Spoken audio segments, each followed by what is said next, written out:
estamos errando? Só pelo tema você já viu que é onde nós estamos errando.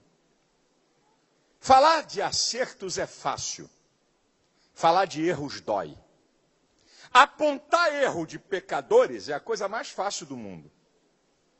Mas fazer confrontação com o nosso cristianismo, aí, meu filho, aí é a coisa mais embaixo. Eu tenho aprendido que a virtude de uma pessoa não são os seus acertos. É reconhecer seus erros e corrigir suas rotas. Eu não estou dizendo que tudo que eu vou falar aqui encaixa para você. Mas eu garanto que alguma coisa que eu vou falar aqui vai chegar em você, como chegou para mim. Então eu escolhi algumas coisas para confrontar o nosso cristianismo. Tá? Eu podia ler qualquer versículo, porque a cultura da pregação brasileira é que você tem que dizer um versículo no início. O americano não está nem aí. De vez em quando ele cita um versículo, de vez em quando ele não cita versículo nenhum, ele cita o versículo no meio da mensagem, no final da mensagem. Mas eu, como sou um bom brasileiro, né, não vou fugir da regra. Então eu vou citar um versículo que tem a ver, na verdade, com aquilo que é para a gente não continuar errando, que é Atos 3,19. Não precisa nem abrir, eu cito. Arrependei-vos, pois, e convertei-vos, para que sejam apagados os vossos pecados, e venha o tempo de refrigério pela presença do Senhor. O texto tem a ver o seguinte, a gente está errando, então tem que se arrepender. Certo? E se converter. Isso é mudar de rota e entrega total. Então, vamos conjecturar aqui onde é que nós estamos errando. Eu sei que tem amigos aqui que não são evangélicos. Ok? Para você não pensar que o evangelho é apenas para falar do erro dos outros. É uma confrontação com o nosso cristianismo. Para a gente melhorar de vida. Então, número 1, onde é que nós estamos errando? Primeiro, o abuso da graça. O que é a graça? A graça é a caris de Deus. É o favor benevolente, imerecido, espontâneo, amoroso de Deus para o homem. Você sabia que diversas religiões têm a palavra perdão? Você sabia que diversas religiões têm a palavra amor? Você sabia que diversas religiões usam a palavra e a virtude, né, e o atributo, não é, da misericórdia, da bondade? Mas a graça é uma palavra una, só o evangelho usa. Você sabe que a expressão máxima da graça é a morte de Cristo por nós. Ali está a expressão máxima da graça. Mas a natureza é graça. O ar que você respira é favor. Alguém paga o ar aí? Pastor, meu nariz é maior, minha taxa é... Estou tendo Jeová baixou um decreto agora que aumentou. Que eu estou puxando muito ar. Não, então é graça. Onde é que é o abuso da graça? Eu vou dizer para você. É que tem gente dentro da igreja que pensa que pode levar uma vida de pecado e de iniquidade e que depois Deus vai quebrar o galho dele. Na igreja da glória a Deus, na igreja da aleluia, na igreja dá até oferta. Mas lá fora, continua com os mesmos pecados. Adultera, se prostitui, dá golpe nos outros, frauda. Ok? Mas Deus é amor. Deus é amor. Pastor, eu até sinto legal, até falo língua estranha quando eu estou no culto. Eu sinto o poder de Deus, sabe? Deixa eu dizer um textozinho para você, que está em Mateus capítulo 7, versículo 21. Nem todo aquele que me diz Senhor, Senhor entrará no reino dos céus, mas aquele que faz a vontade, é o que faz, não é o que diz. Pode dar glória a Deus que você quiser, pode dar um aleluia que você quiser, pode falar o que você quiser. Evangelho não é o que você diz, é o que você faz. Também tem um textozinho, esse aqui é mais pesado. O apóstolo Paulo em Romanos 11, capítulo 21, 22, diz assim, se Deus não poupou os ramos naturais, vai nos poupar? Aí ele vai dar um conceito. Devemos, pois, considerar a bondade e a severidade de Deus. Para com os que caíram, a severidade. Para conosco, a benignidade. Se permanecermos na benignidade. Senão, também seremos cortados. Se você pensa que pode vir dentro da igreja com a cara lavada e com amante, se você pensa que pode vir na igreja com a cara lavada, indo para o motel com a namorada, se você pensa que você pode vir na igreja com a cara lavada, dando glória a Deus, dando oferta, dando dízimo e tendo ativismo na igreja, e que no final Deus vai quebrar teu galho, tira o cavalinho da chuva, meu brother. Porque Romanos 6,23 diz que o pagamento do pecado é a morte. Esse aqui é um erro de alguns cristãos. Querido, eu não estou dizendo aquele que está na igreja lutando para vencer pecado, porque aqui é o hospital de Deus. Fica aqui, não vai embora não. Não estou falando disso não. O cara está aqui, mas está lutando. Não, eu tenho que vencer isso. Não, Jesus me ajuda. Não tô falando isso. Eu estou falando do cara que está aqui, chora, dá glória a Deus, mas quando sai daqui vai para a iniquidade. É quanto mais. Não tem arrependimento, só tem remorso. Mas não se arrepende, porque arrependimento é você sair do caminho do erro e entrar pelo caminho do acerto. Então tem muita gente que está dentro da igreja pensando que isso aqui é um clubinho emocional para aliviar as tensões da vida. Alguém está pensando que a igreja é um lugarzinho legal, bacana, para terapia coletiva. E que Deus é tão legal, que Deus é tão bacana, que eu posso viver na maior da safadeza de vida, dentro da igreja, e que depois Ele vai quebrar meu galho. Deus não é macaco gordo.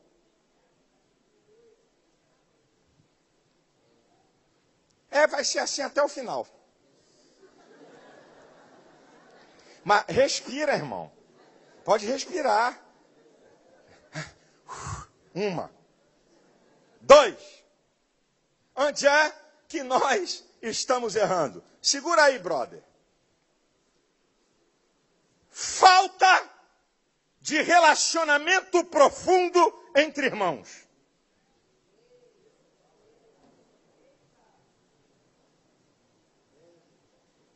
Falta de relacionamento profundo entre irmãos. Produto de fofoca, disse-me-disse, individualismo, suspeita, grupelho. Então, a distância. Deixa eu te dizer uma coisa para você entender.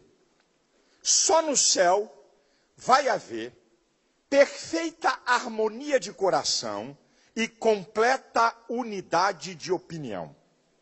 Só no céu. Aqui vai ter desavença.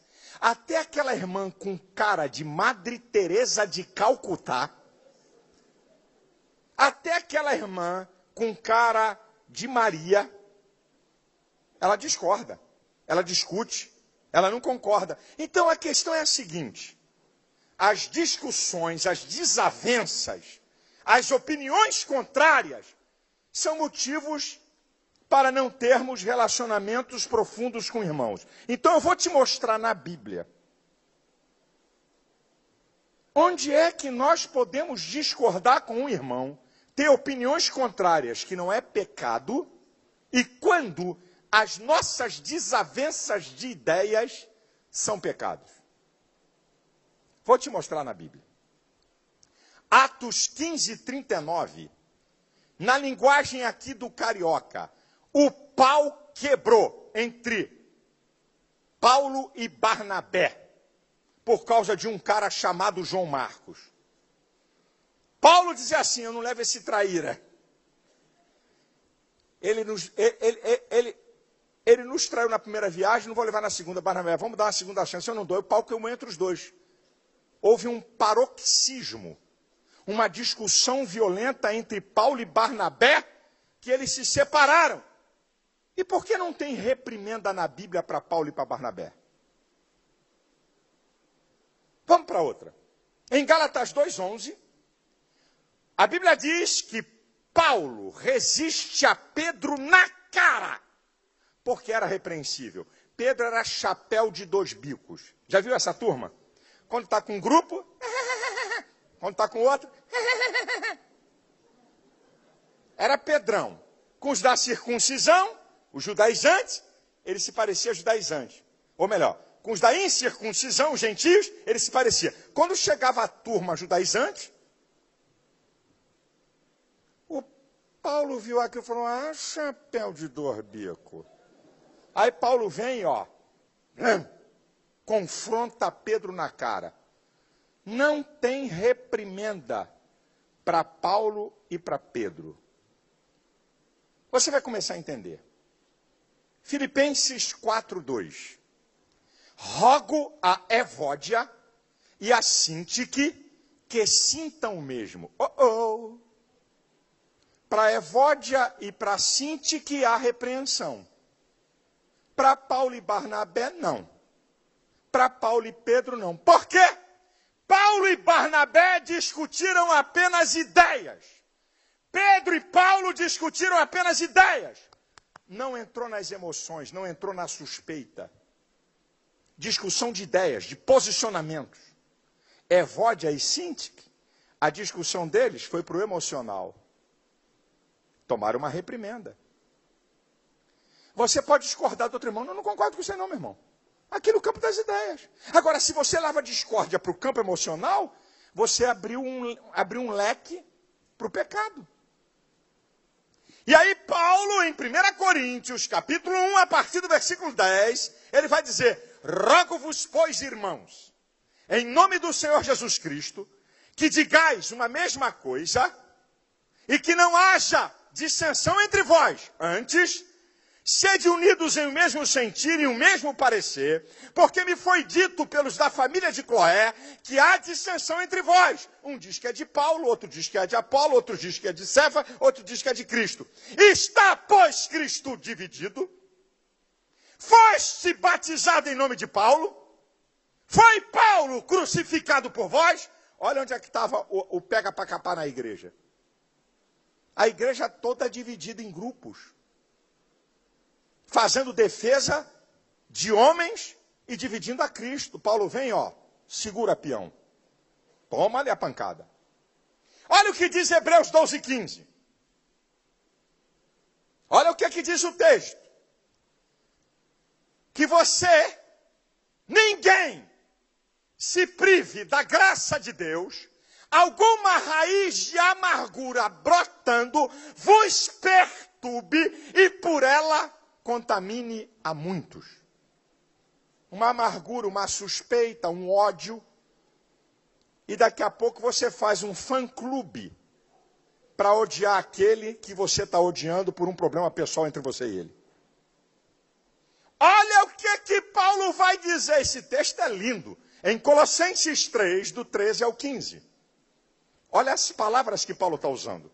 Revesti-vos como santos e eleitos de Deus, de entranhas, de misericórdia, de benignidade, de humildade, de mansidão, suportando-vos uns aos outros, perdoando-vos uns aos outros. Se algum tem queixa contra o outro, assim como Cristo vos perdoou, assim também fazei vós. E, sobretudo, revesti-vos do amor, que é o vínculo da perfeição, e a paz de Cristo, pela qual fostes chamados, domine em vossos corações. Olha a palavra inicial de Paulo, nada na Bíblia é à toa.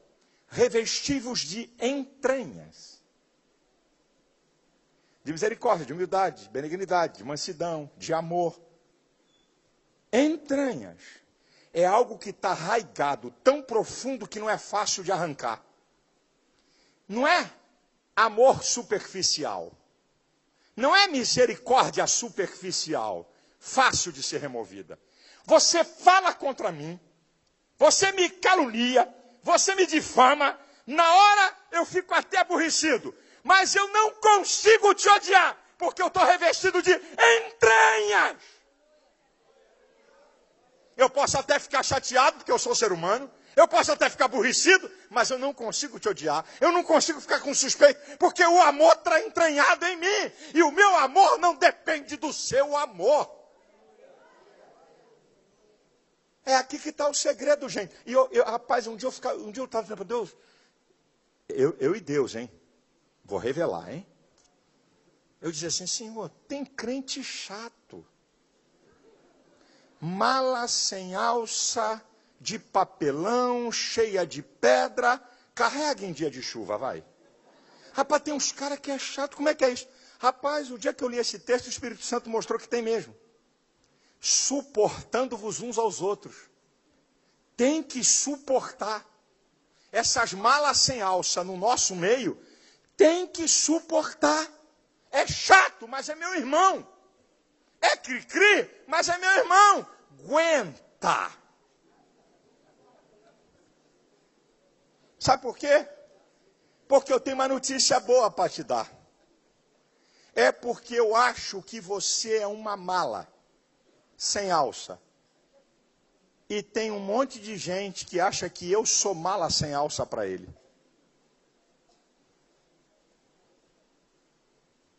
Então a gente tem que se suportar. Olha que coisa incrível está na Bíblia, gente.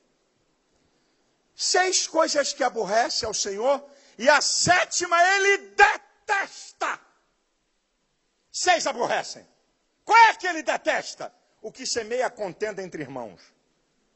Deus detesta quem causa divisão na igreja, quem causa separação na igreja. E eu pergunto a vocês, 1 Coríntios 12, a partir do versículo 12, por que é que a igreja é comparada a um corpo?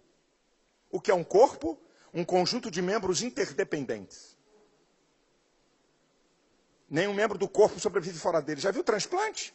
Arranca o coração, rapidamente tem que ser transplantado. Senão perde.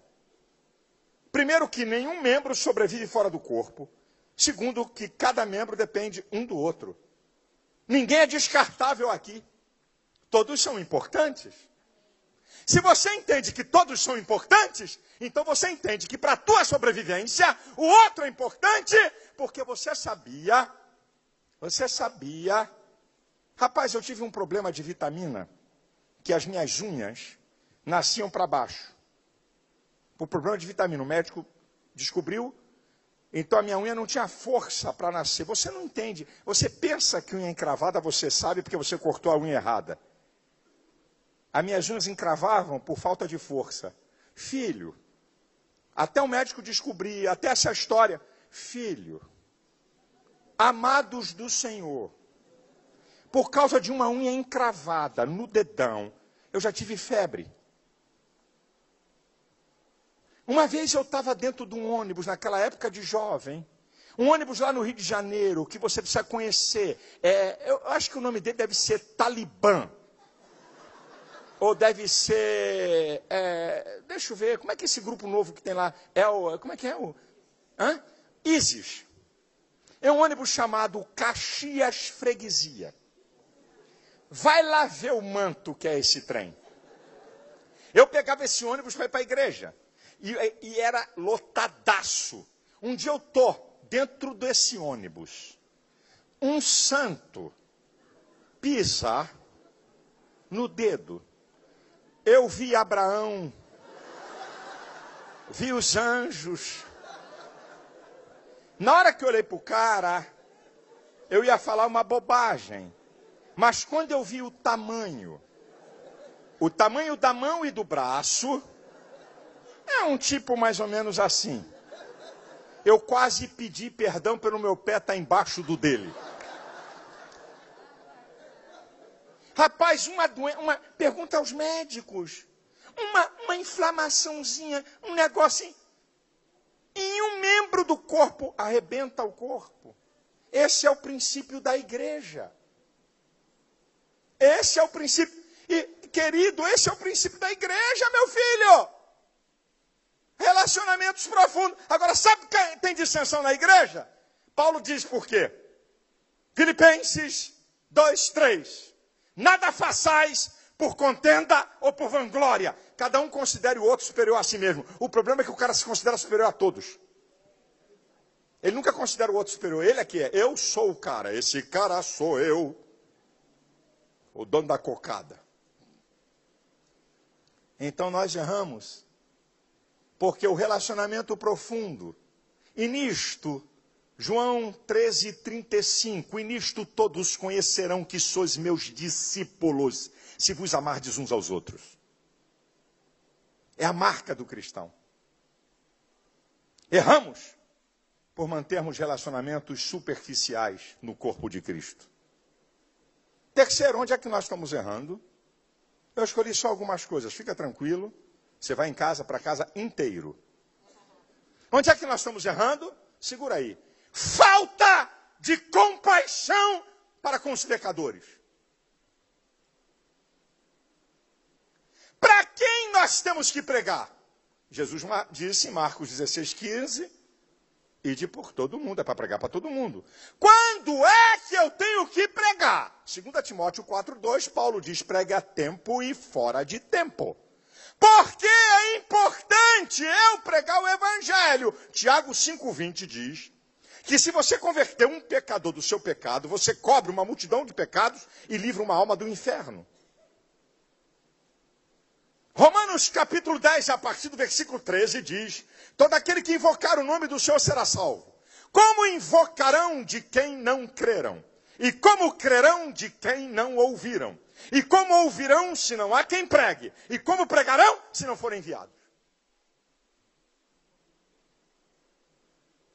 A Bíblia diz em Romanos 10:17 que a fé vem pelo ouvir e ouvir a palavra. Você está pregando para quem? 007 evangélico? Nós estamos cheios de agente secreto. Ninguém sabe que eu sou crente. Só falta a música. Tchan, tchan, tchan, tchan, tchan, tchan, tchan. Hã? Falta de compaixão, meu irmão. As maiores mensagens de Jesus na Bíblia foi para uma só pessoa, não foi para a multidão. O texto áureo da Bíblia, João 3,16, estava pregando para uma pessoa, Nicodemos. Jesus para multidões para falar com uma pessoa. Parou uma multidão por uma mulher do fluxo de sangue. Parou uma multidão por causa de um cego. Deixou de lado a irritação dos discípulos por causa de uma mulher. As maiores mensagens de Jesus foram pregadas para uma só pessoa. Então eu vou dizer, por que muita gente não prega o evangelho? Ah, segura aí. Marcos 8:38 diz assim, todo aquele que se envergonhar de mim e das minhas palavras nessa geração adúltera e pecadora, eu me envergonharei dele quando vir na glória com os meus anjos. Tem vergonha do evangelho, tem vergonha de dizer que é cristão. Tem vergonha, tem medo de ser confrontado por essa sociedade pecadora. Tem medo de ser confrontado pelo politicamente correto. O que é o politicamente correto? É o que aceita a liberação das drogas, do aborto, do homossexualismo. É o politicamente correto. Eu não quero confronto com o politicamente correto. Não vos conformeis com este mundo, mas transformai-vos pela renovação do vosso entendimento, para que experimenteis qual seja a boa, perfeita e agradável vontade de Deus. Nós não estamos aqui para falar o que o mundo quer ouvir. Nós estamos aqui para confrontar a cultura do mundo. Porque a cultura do reino de Deus é uma contracultura, a cultura do mundo. Você está aqui para ser luz. Você está aqui para brilhar. Você está aqui para falar de Jesus. Rapaz, sabe qual é o problema? Você foi feito para pregar, você não foi feito para salvar. E eu tenho uma notícia para te dar que você talvez não tenha ideia da autoridade que está em você. Você sabia que o evangelho salva e condena? Você sabia que quando você prega o evangelho, você está dando uma sentença de vida ou de morte para quem você está pregando? Eu te provo na Bíblia. Vamos para o textuário da Bíblia? Porque Deus amou o mundo de tal maneira que deu seu Filho unigênito para todo aquele que nele crê não pereça, mas tenha vida eterna. Porque Deus enviou seu Filho ao mundo não para que condenasse o mundo, mas para que o mundo fosse salvo por ele. Agora segura. Quem nele crê não é condenado. Mas quem não crê já está condenado, porquanto não crê no unigênito Filho de Deus.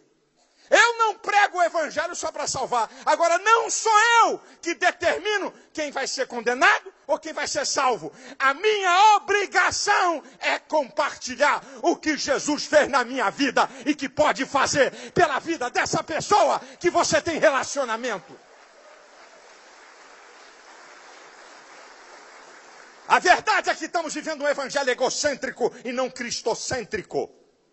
Um evangelho do meu interesse. um evangelho da minha demanda, e o cara do lado está indo para o inferno, clamando por uma palavra, e você não tem sensibilidade e discernimento espiritual para entender que você é um agente de Deus para a mudança daquela vida.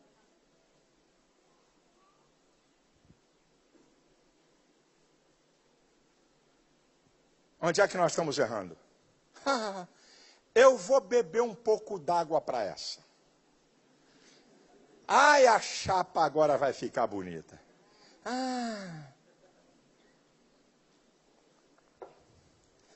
Aguça teu ouvido e não vai embora não. Eu vou achar alguns aqui agora. Te achei. Vai doer? Vai. Na igreja, se combate adultério, se combate prostituição, perfeito. Se combate mentira, se combate fofoca, se combate a falta de amor, a prostituição, é verdade. Mas tem uma coisa que a gente pouco fala na igreja. Onde é que estamos errando? Segura aí. Glutonaria.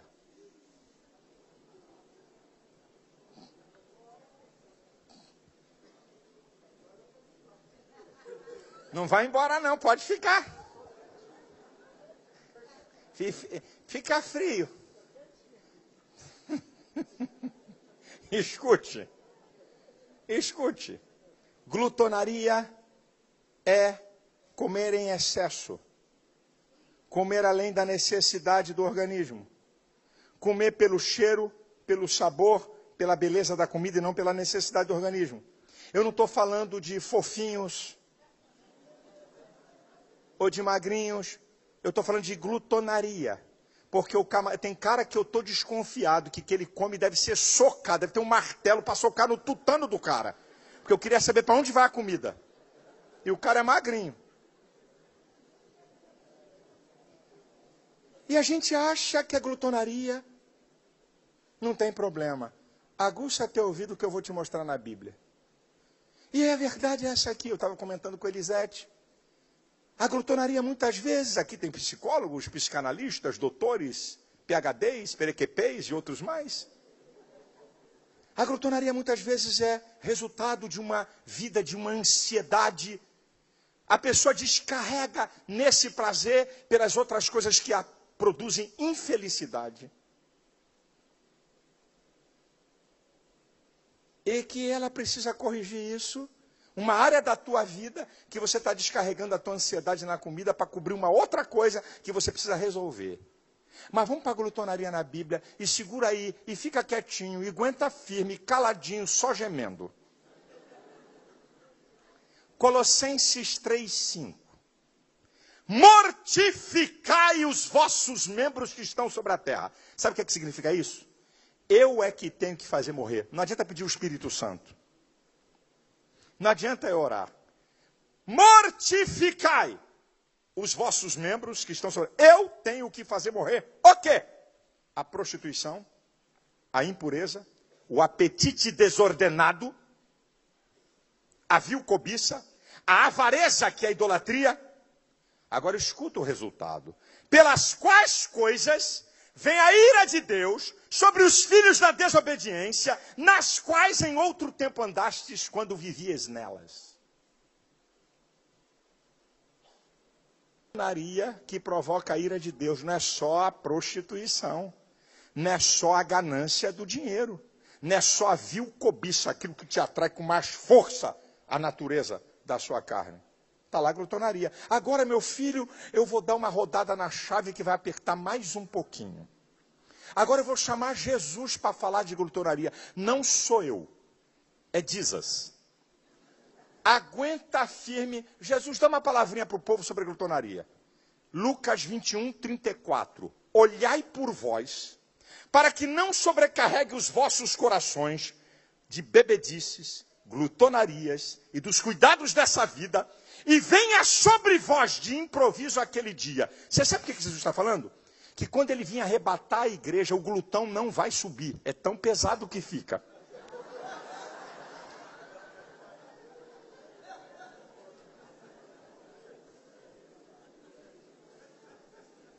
Não sou eu. Jesus está dizendo que o glutão não vai ser arrebatado. Isso é brincadeira. Agora eu vou dar mais um apertão na chave. Está doendo? Mais um pouquinho.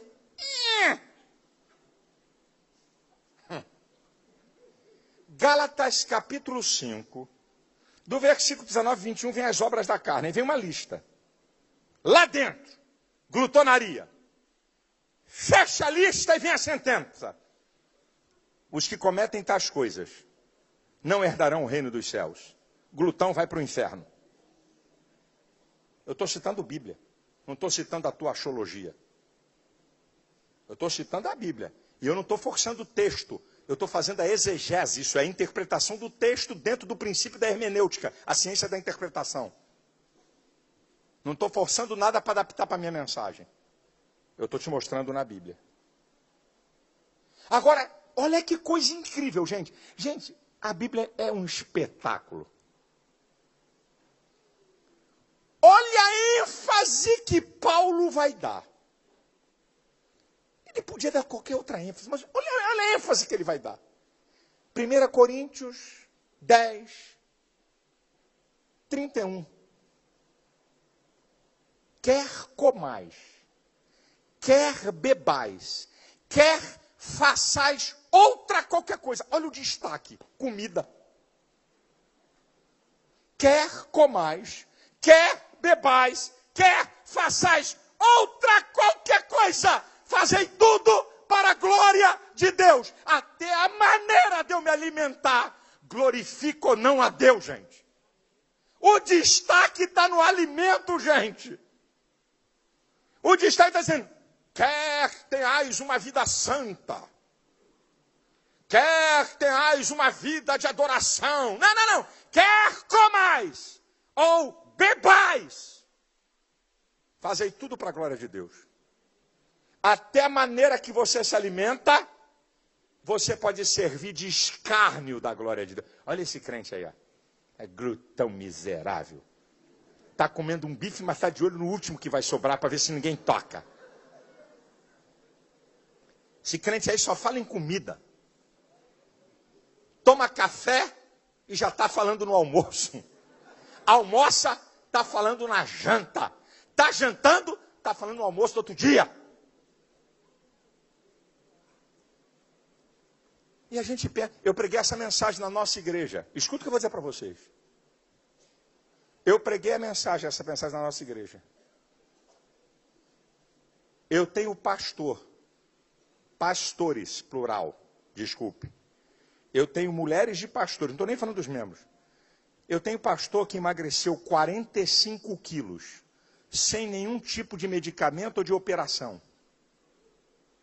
Eu tenho mulher de pastor que emagreceu 42 quilos, sem nenhum tipo de medicamento ou de operação, só por se disciplinar na questão da comida. Eu tenho vários crentes na igreja que emagreceram 20 quilos, 18 quilos, 17 quilos, não observavam que a comida estava sendo um Deus para ele.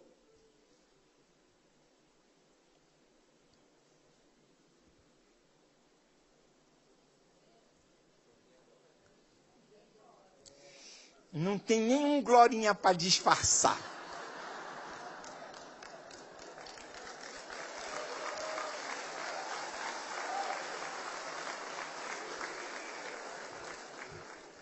Eu não vim aqui para acusar vocês, não. Eu tenho que me policiar. Eu adoro um doce. Está aqui minha esposa. Meu pai tem 94 anos de idade. Lúcido, a mente, o corpo. Meu pai, um cara disciplinadíssimo com alimento. Ele dizia para mim, meu filho, não coma pelo sabor da comida, pelo cheiro da comida ou pela beleza da comida que você vai comer além. Coma pela suficiência do seu organismo. Meu pai era um cara disciplinadíssimo. Nunca vi meu pai doente. Nunca vi. E hoje, 94 anos, ele está depauperado pela degeneração da idade. Um dia desse, eu cheguei, queria visitar uma prima, que foi uma irmã de criação. E aí, Onde é que viu uma morar na Edgar Werneck? Eu falei, Edgar Werneck? Lá na região nossa de Jacarepaguá. Edgar Werneck? Meu pai está assim calado. Edgar Werneck? Pô, onde é que é Edgar Werneck? Silas, quando chegar no Largo do Pichincha, descendo a Jeremário Dantas, eu falei, não.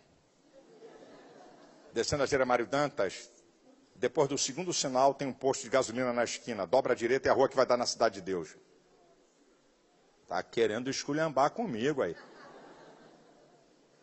94 anos de idade, meu pai. Eu não vim aqui acusar ninguém, irmão. De vez em quando eu como além. Eu não vim aqui num papel de acusador. Eu disse que eu prego para mim. Eu tenho que estar, Elisete, tem que estar me policiando. Quem não gosta de uma picanha? Teve um irmão que foi fazer um regime, meio louco, quis se abster de uma vez de tudo, assim, de repente. Chegou na igreja apavorado, pastor, eu tive um pesadelo. Falei, o que foi, irmão? Pastor, eu vi uma coxinha de galinha correndo atrás de mim.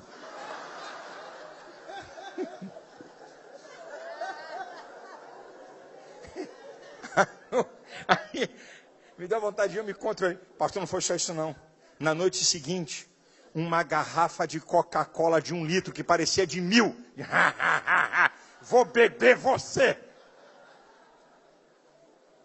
O cara tá batendo, Simon, tá alucinação. Onde é que nós estamos errando?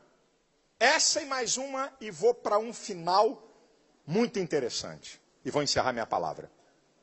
Onde é que nós estamos errando? Segura aqui. Vou fazer a pergunta aqui. Quem é pai ou mãe de crianças, adolescentes ou jovens? Levante a mão por obséquio. Que coisa linda. Foi Jeová que te trouxe aqui hoje. Eu sabia. Eu sabia que Deus ia te trazer aqui. Onde é que nós estamos errando? Educação dos filhos.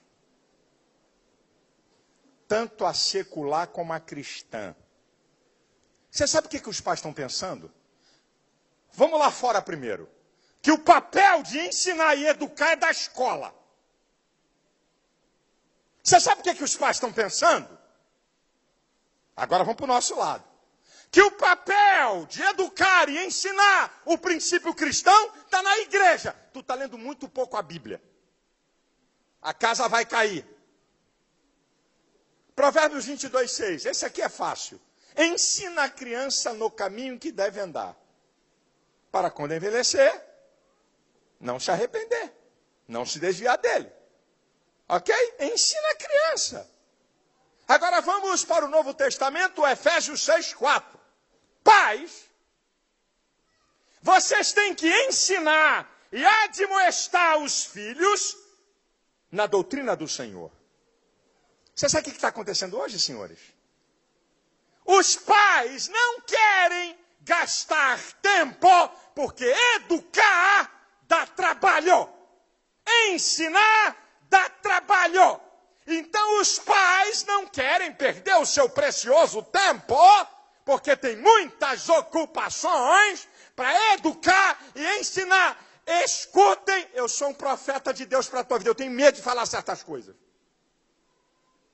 Tem hora que eu tenho medo, porque eu sei o que é que eu estou falando e sei o que é que Deus está me usando para falar. Os pais hoje, porque são painacas, querem substituir a sua presença e o seu papel, dando tudo para os filhos. Aí, o moleque tem 8 anos, tem 9 anos e ganha um smartphone. Porque os outros coleguinhas têm e o teu filho não pode ficar antiquado. Então eu vou falar da minha igreja, eu não falo da igreja dos outros. Eu pregando sobre isso, eu venho batendo na igreja sobre isso. Você é louco? Você perdeu o juízo? Como é que você entrega um smartphone que tem acesso à internet a um pirralho de 9, 10 anos? Você está maluco? Eu vinha dizendo isso na igreja. Uma garota de 9 anos da igreja. Eu vou resumir a ópera. Foi violada por um cara de 26 anos Meu filho, é um clique. Um clique está na pornografia. Um clique. O outro coleguinha da escola ensina ele onde é que ele vê pornografia. Você acha que homossexualismo é condição? Não, é comportamento. E comportamento se aprende, se imita, porque o ser humano é o ser mais social que existe. Ele, para crescer e se desenvolver, depende de relações sociais, que vão determinar condutas e comportamentos. E os pais, então, o teu filho, meu irmão, está cheio de professor esquerdopata, petralha, ativista gay, ensinando todo tipo de lixo moral. O teu filho fica mais com essa gente do que com você. Eles estão 5 horas com essa gente, sendo bombardeado violentamente para destroçar a família. É uma ideologia, olha o nome, ideologia de gênero. Sabe quem é o pai dessa porcaria do inferno? Marx. Sabe qual é a ideia? Ele descobriu que o último reduto de poder na sociedade é a família. Então qual é a tática? Destrói a família para fazer uma massa de informes para ser manipulado por uma elite política. Quando eu comecei a denunciar isso, pastor, o que é que o senhor tem? Eu vou só dar um nome para não entrar no detalhe. Vai ser proctologista. Está entendendo o que eles estão dizendo, né? Está entendendo? Quer tomar conta dos outros? Vai ser proctologista. O que o senhor tem? Eu falei, gente, a questão não é uma prática sexual. A questão é uma ideologia. Eu não tenho nada contra a prática sexual de ninguém, porque eu não sou Deus. É uma ideologia. Toda a sociedade tem que se curvar a uma minoria. Estou acabando com comemoração de dia de mães e pais na escola. E nós estamos igual uns panacas aceitando isso. Agora é dia do cuidador. Agora, o cadastro da Polícia Federal não tem mais pai e mãe. E nós estamos quietos igual uns panacas. Estão ensinando a ideologia de gênero, como que se alguém... Eu perguntei ao presidente da ABGLT na última audiência pública do Estatuto da Família, porque eu tive muita briga com esse cara, ele dizendo que o cara nasce homossexual. Aí nessa última eu falei, agora eu pego ele. Falei, filhinho, e agora? Nasce homossexual ou é ideologia de gênero? Mudou? Porque a ideologia de gênero diz que você não é masculino nem feminino. Você é aquilo que você quer ser em qualquer época. E a ideologia de gênero esconde, porque a ideologia de gênero prega o sexo livre. Ela é a favor do incesto, ela é a favor da pedofilia. E eles só não falam isso porque a sociedade ainda rejeita. Mas como é que você muda a cabeça e o comportamento de uma sociedade?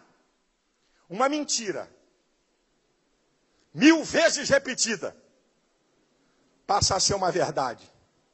No parlamento do Canadá,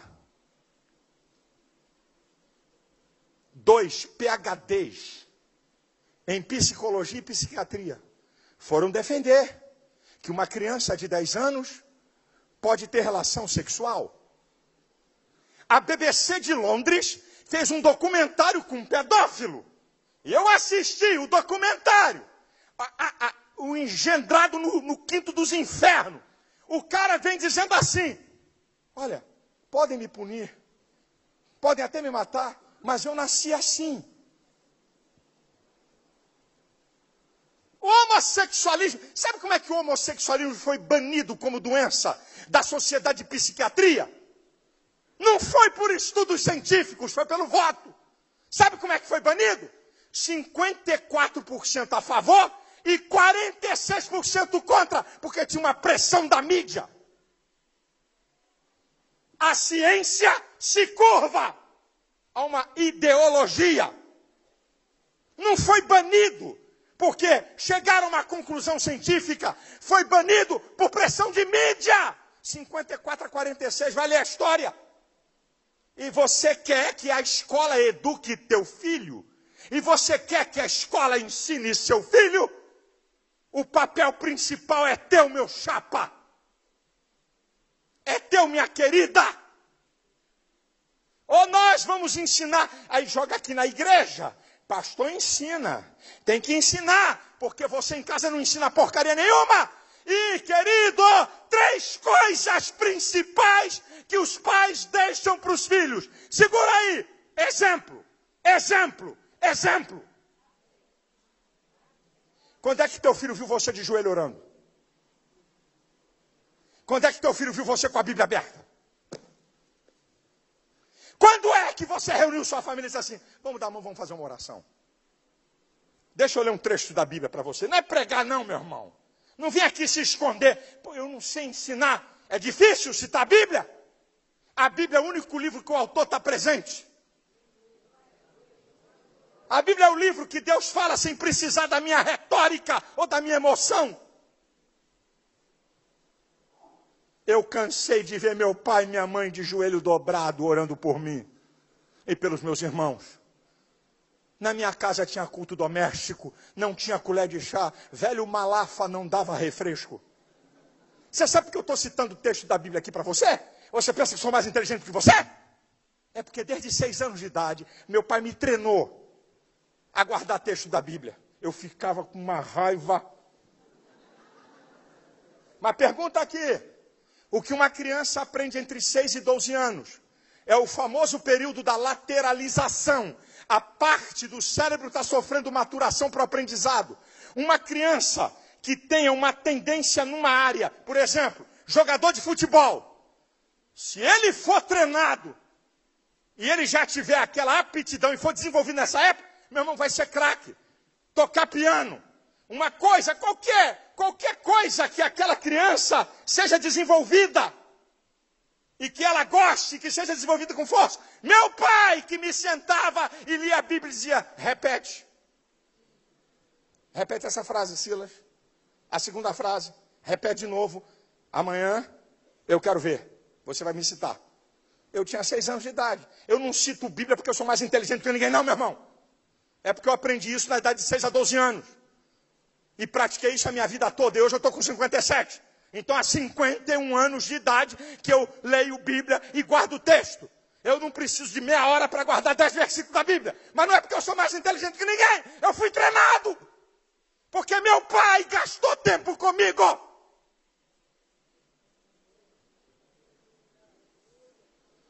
Qual vai ser o legado para essas gerações? Qual vai ser o futuro da igreja, gente? Meu irmão, nós estamos vendo dias terríveis. Pergunte a pastor. Filhos de pastores envolvidos em homossexualismo, em pornografia. Vai ver a história.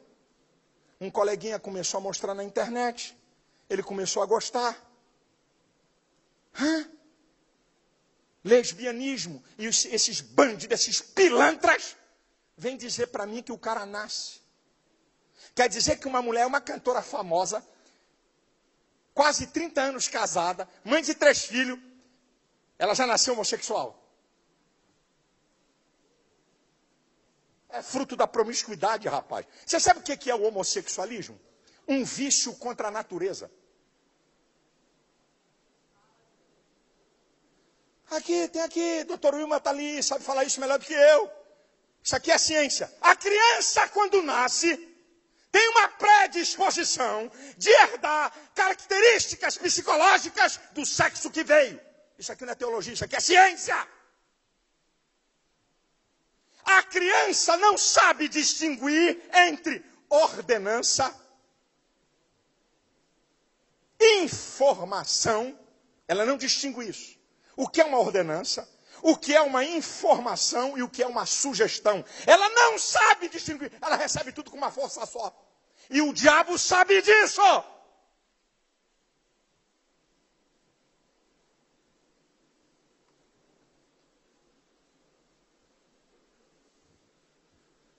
Você senta com teu filho para falar de Cristo? Você senta com seu filho que sua filha... Mas estou muito ocupado, porque tem que ganhar dinheiro. E depois vai gastar o dinheiro para tratar do teu filho. e depois vai gastar o dinheiro para tentar recuperar tua filha. Eu vou te dar uma notícia para você.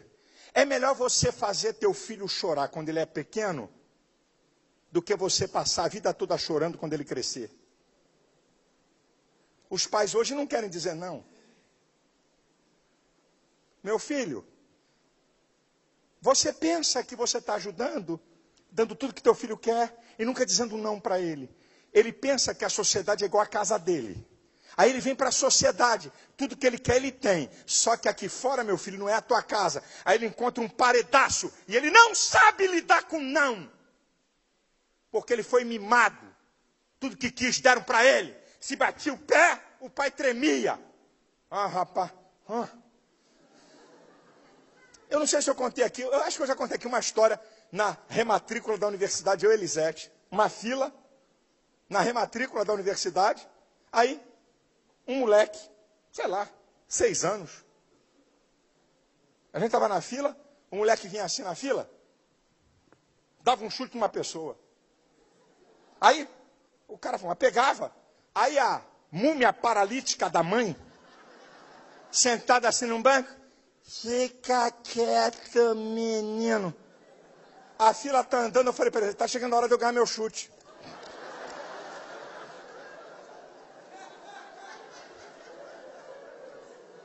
Eu falei para Elisete, isso aqui não vai prestar hoje.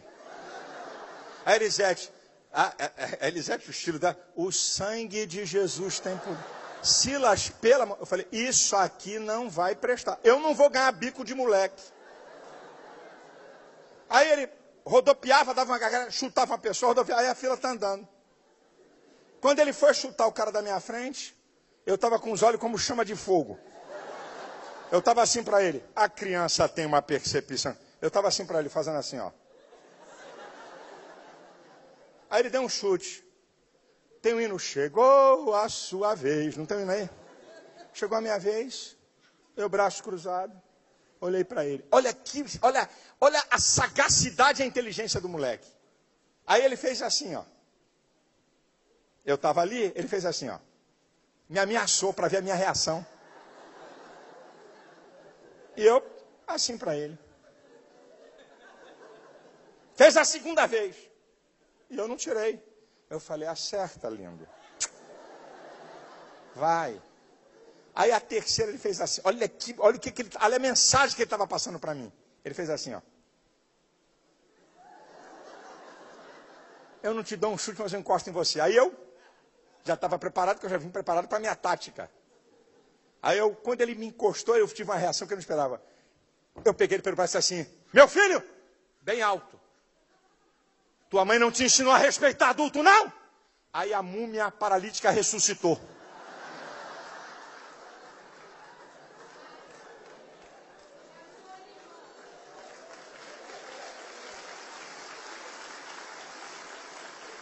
Aí, vem cá, menino. Aí os caras de trás da fila. Todo mundo estava preparado para ganhar. Ninguém faz nada, não é meu filho, não posso bater, também não posso bater em filho de ninguém. Mas eu segurei ele sem machucar, segurei ele porque eu sei que a criança estremece, porque ela está sendo confrontada. Os filhos clamam pela autoridade dos pais.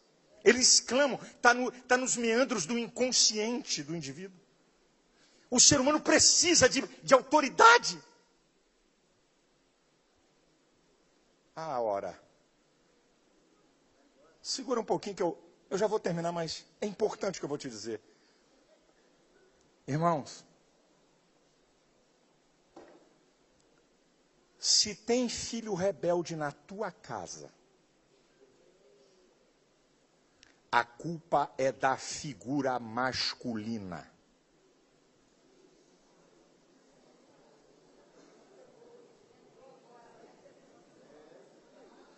Ô mulher, tu não está vendo esse moleque não?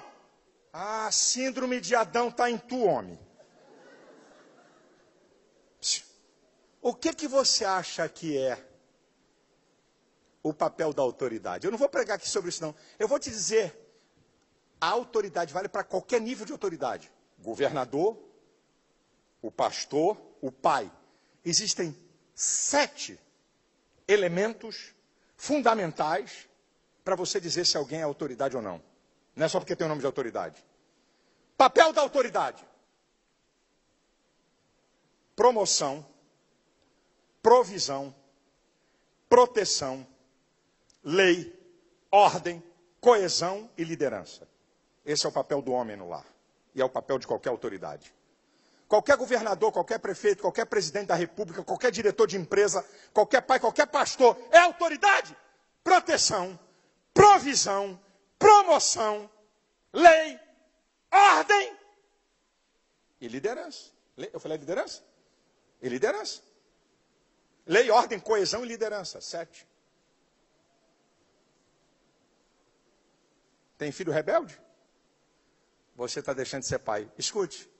Quando os filhos de Eli pecaram, você viu Deus chamar a mãe? Você viu Deus chamar a mulher de Eli? É você, o cara. A Bíblia diz que a Eva comeu do fruto e deu para o seu marido. Você vê Deus chamar a atenção de Eva? Chama por ele. Onde está você, Adão? Não falou nem com Eva. O pecado de Eva diz respeito às mulheres. O pecado de Adão diz respeito à raça humana e ao planeta Terra. Porque ele tinha autoridade. O pecado de da Eva tem a ver com as mulheres. A sentença do pecado. O pecado de Adão tem a ver com a raça humana e a natureza que envolve o planeta.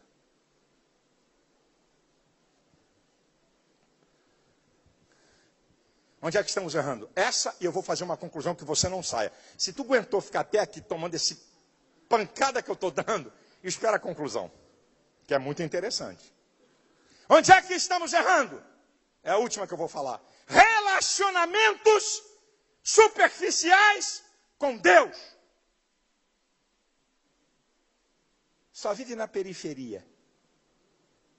Relacionamento sazonal. Se botar um gráfico do relacionamento do crente, o gráfico do crente.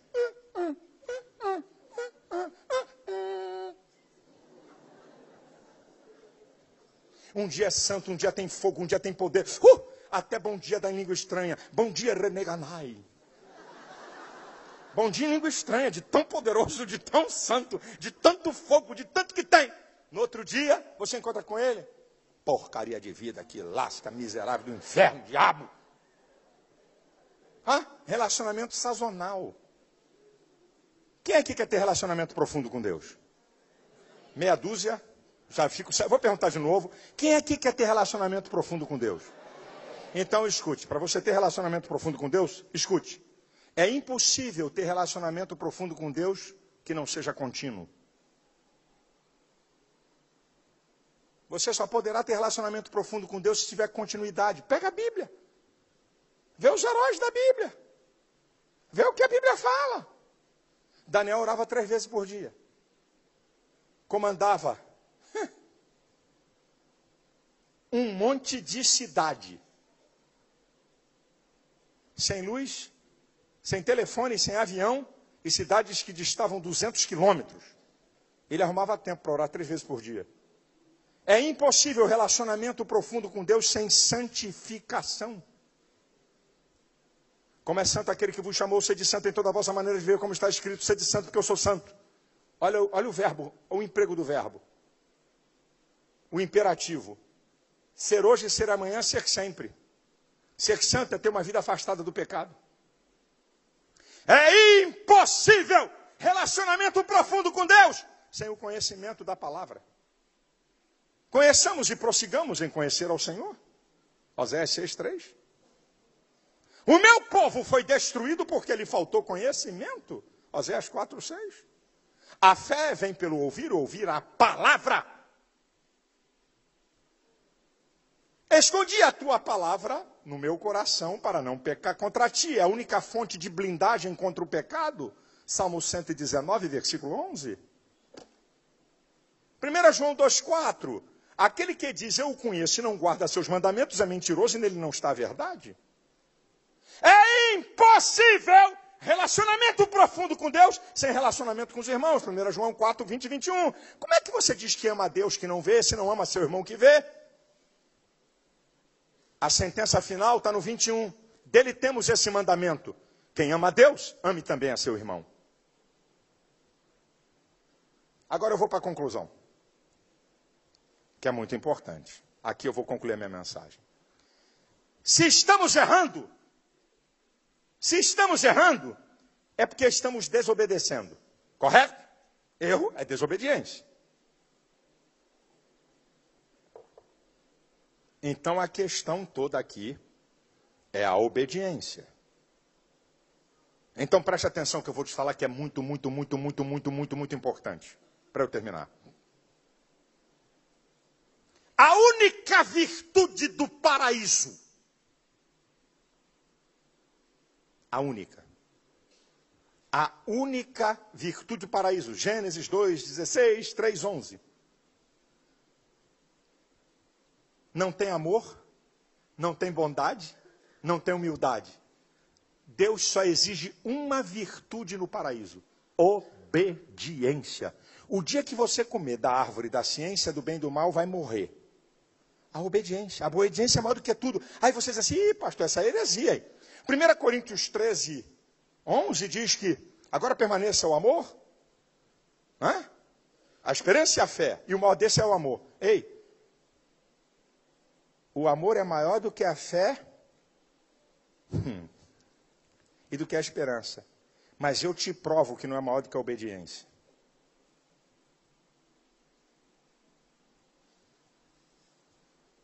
Qual é a maior marca da nossa manifestação do nosso amor para com Deus? É a obediência. Por que a obediência é maior do que o amor? Estou deixando o crente aqui em parafuso, mas vamos para a Bíblia. Meu negócio é a Bíblia. Amor na Bíblia é mandamento. 1 João 13:34. Um novo mandamento vos dou: que vos ameis uns aos outros, assim como eu vos amei. Mandamento. Mandamento, você obedece ou não? Tem gente que pensa que amor é uma coisa que entrou pelo nariz, pela boca, não sei por onde. Eu passei a amar. Amei. Amar é uma decisão da vontade. Em instâncias e velocidades estupendas, a sua mente mandou uma informação para os teus sentimentos e para a tua vontade, de que você decidiu amar ou não aquela pessoa. Eu não sei. Eu a vi, não queria, mas amei. Não, você decidiu amar. Amar na Bíblia é mandamento. Se é mandamento, então a obediência está por cima. 1 Samuel 15:22. Tem o Senhor mais prazer em sacrifício do que quem se obedeça à sua palavra? Olha o prazer de Deus. Escute. Está na soberania de Deus o direito e a autoridade de exigir obediência e fazer dela aquilo que vai determinar o destino do homem. Está na soberania de Deus. Depende da soberania de Deus o direito e a autoridade de exigir obediência e fazer dela aquilo que vai determinar o destino do homem. Agora preste atenção, aguça seu ouvidinho, neguinho, queridinho de Jesus. O que temos entre a queda e a restauração do homem? Qual é a coisa mais importante entre a queda do homem e a restauração? A obediência de Cristo. Romanos 5,19 diz que pela desobediência de um homem, muitos foram feitos pecadores. Pela obediência de um só, muitos serão feitos justos. Agora aguça seu ouvido para você entender. Preste atenção. O que é que determina que uma pessoa é Deus? Escute isso aqui. São os atributos incomunicáveis da divindade. Isso é, são os atributos que só a divindade tem. Quais são? A eternidade, não deve sua existência a ninguém. A onipotência, tem todo o poder. A onisciência, conhece tudo. E a onipresença, está em todo lugar. Esses são chamados os atributos incomunicáveis da divindade. Os atributos comunicáveis da divindade, amor, bondade, misericórdia, é o que Deus comunica a nós e que nos faz sermos semelhantes a Ele. É os chamados atributos comunicáveis. Os atributos incomunicáveis. Preste atenção que isso aqui você não pode perder. Para você não ficar confuso. Para que alguém seja chamado Deus, eternidade, onipotência, onipresença e onisciência. Só existem 3 personalidades de um Deus, que subsiste em 3 personalidades. O Pai, o Filho e o Espírito Santo. Essas personalidades de um único Deus me indicam que essas pessoas, eles são um único Deus, que subsiste em 3 personalidades, ou em 3 pessoas. E por que você pode dizer que essas 3 pessoas são Deus? Porque só elas possuem os atributos incomunicáveis da divindade. Eu estou construindo um raciocínio para você entender o que eu vou te falar. Então preste atenção. Na divindade, o Pai não é maior do que o Filho não é maior do que o Pai, o Espírito Santo não é maior do que o Pai. Há uma unicidade. Não uma unidade. Unidade é 2 coisas que se juntam, unicidade é 2 coisas que se fundem para serem uma. Isso aqui é Deus. Deus, quanto a número e essência, é uno, quanto a personalidade é trino. Qual é a dificuldade de a gente entender isso? Porque nós somos uma personalidade. Mas Deus possui 3 personalidades. Preste atenção. Aqui está o Pai, o Filho e o Espírito Santo. É Deus. Trabalham em unicidade. Qualquer coisa que não seja essencialmente Deus, vai ter que obedecer. Para que não haja obediência a ninguém, tem que ser essencialmente Deus. Se alguma coisa ou alguma personalidade de Deus deixar de ser essencialmente Deus, nem a divindade abre mão para a obediência. Quando Cristo se fez homem,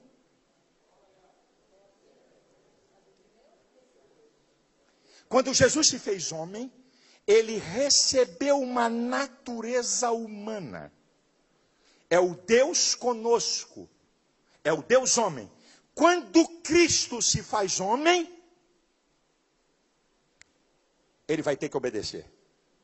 Porque Deus não abre mão nem para uma das suas personalidades, quando ela deixa de ser essencialmente só Deus. Eu te provo na Bíblia. Por isso que os anjos, por maior magnitude que tenha, eles não são essencialmente Deus. Por quê? Mesmo sendo espirituais, eles foram criados. Salmo 103, versículo 20. Bendizei anjos seus, magníficos em poder, que cumpris as suas ordens, obedecendo o poder da sua palavra. Não tem negócio. O que não é essencialmente Deus vai ter que me obedecer. Agora eu vou te provar isso com Jesus.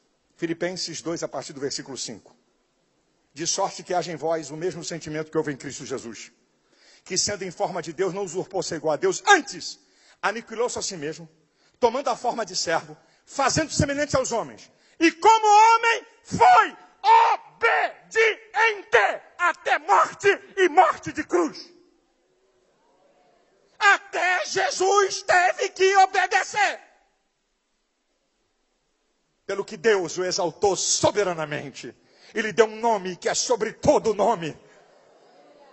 Para que o nome de Jesus se dobre todo o joelho dos que estão no céu, na terra, embaixo da terra. E toda língua confesse que Jesus Cristo é o Senhor. Para Ele ser glorificado, para Ele poder voltar à sua essência exclusiva de Deus, Ele teve que obedecer.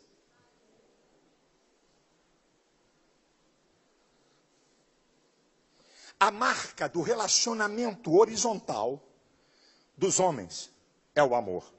A marca do relacionamento vertical, a obediência. A maior prova do amor de Deus para conosco, a doação de Cristo. A maior prova do nosso amor para com Ele, a obediência. Agora, olha só que coisa linda. Gênesis, primeiro livro. para estar no paraíso, tem que obedecer. Apocalipse, capítulo 22. O princípio não muda. Versículo 14. Bem-aventurado aqueles que lavaram as suas vestiduras no sangue do Cordeiro. Isso é, obedecer a Cristo. Para que tenham direito à árvore da vida. E possam entrar na cidade pelas portas. Não mudou a condição. Para estar no paraíso em Gênesis, tem que obedecer. Para voltar ao paraíso em Apocalipse, tem que obedecer. Eu termino dizendo isso aqui para você. A única coisa, escute o que eu vou te falar. Ou melhor, a primeira e a última coisa que Deus requer de nós é simples, imutável e total. Obediência. A igreja de pé.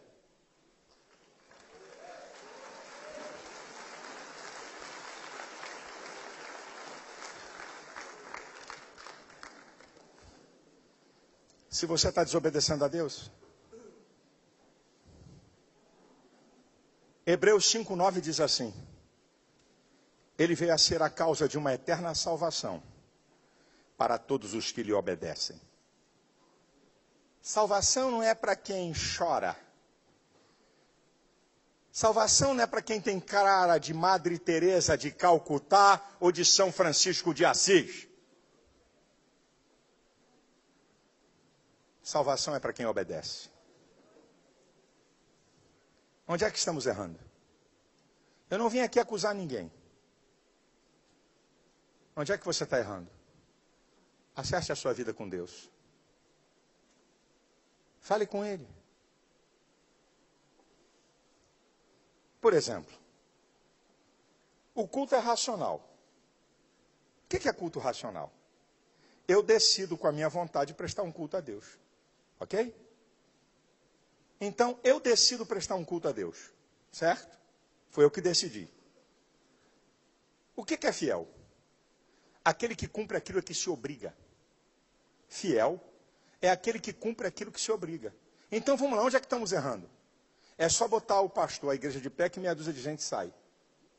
Não aprendeu o que é cultuar a Deus. Então, começa a corrigir isso. Porque o futebol começa às 22 horas para ver o Vasco na segundona, o Botafogo sair dela, o Flamengo não arrumar porcaria nenhuma, para o Fluminense idem. De vez em quando o time ser campeão. Mas eu nunca vi um cara ir para o estádio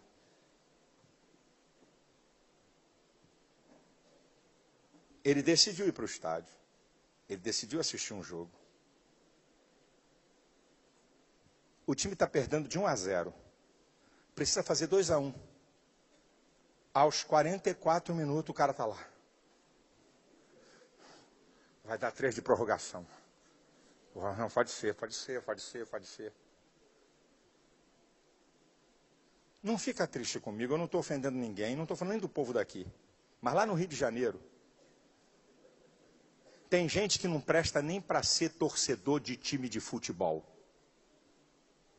O pessoal da torcida do Flamengo, do Vasco, do Fluminense, do Botafogo, do Corinthians, do Santos, sei lá de quem, bota esse cara para fora, ele não presta para ser torcedor. Eu nunca vi um cara dizer assim, o jogo está ruim, vamos embora. No intervalo. Está ruim esse jogo, né? Vamos embora, não estou gostando muito não. Você está na presença de Deus. Eu não estou pregando um compêndio filosófico, eu estou pregando a palavra de Deus. Não é por minha causa. Você saiu ou não, desculpa a expressão, tô nem aí. Não muda nada para mim, mas pode mudar tudo para você. Qual é a área da sua vida que você precisa corrigir e obedecer? Onde você está sendo desobediente com Deus? Pare, pense, analise. Corrija. Eu não vim aqui acusar ninguém.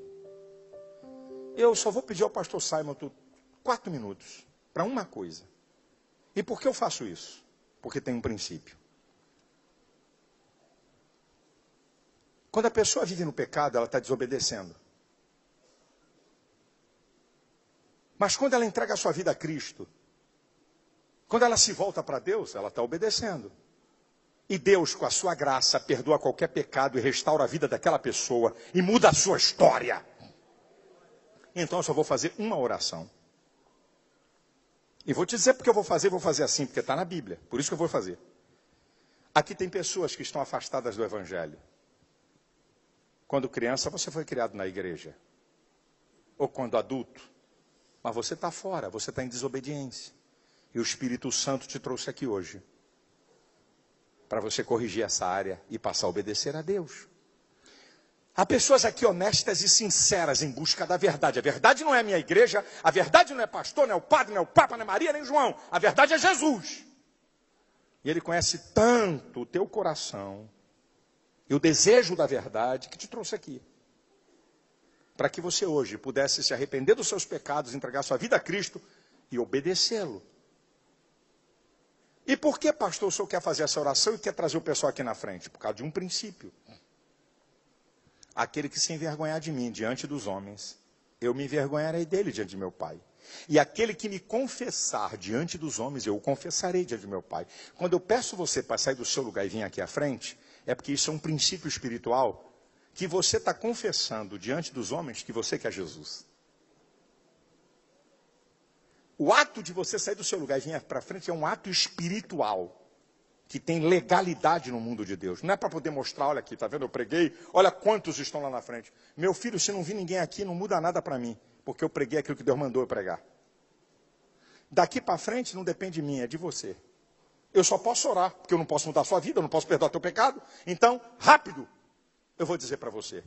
Se você está afastado do Evangelho, eu não vim aqui te condenar. Eu não vim aqui te acusar. Se você não teve um encontro pessoal, porque relacionamento com Deus é pessoal, não é varejo. É exclusividade. Deus quer ter um relacionamento só com você.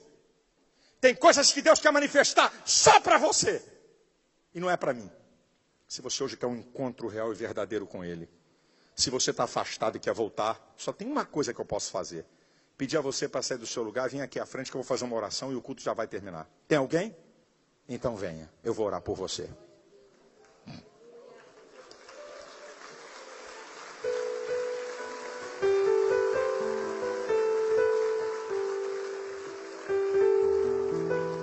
Se quiser ajoelhar, ajoelha. Se quiser ficar em pé, fique à vontade.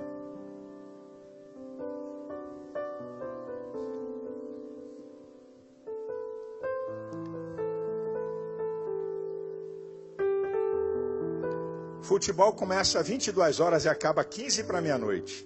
Ninguém sai. Ah, pastor, já passou 10 minutos do culto, pelo amor de Deus. Eu tenho que ir embora. Ok, vá. Quem sabe a bênção de Deus para você é ser no amém.